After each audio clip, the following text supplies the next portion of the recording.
That is time to maturity. Time to maturity.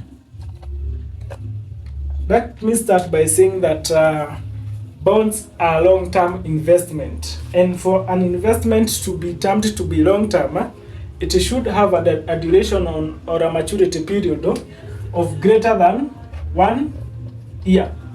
So you'll never see a bond with a maturity of 6 months. Now we get to another class of investment that we call treasury bills. But for all the bonds that you come across, the maturity period will always be greater than 1 year, because bonds are long-term investments. Now, the time to maturity is the time between when the bond is issued,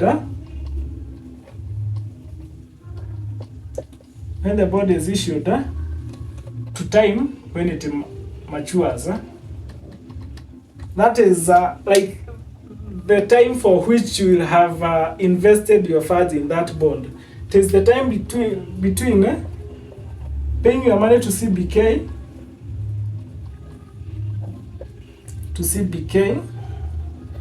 and between getting your money back from CBK.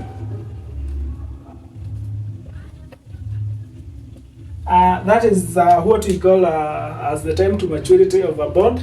But we'll get to see some small differences when we are discussing something that we call the redemption structure, and we get to realize that it is not all investors who will have their money held by CBK, maybe for the case of this bond for 8.5 years.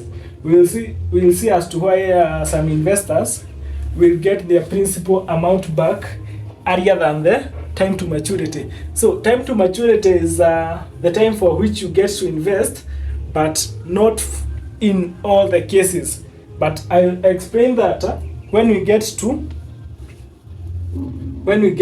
the point of redemption structure.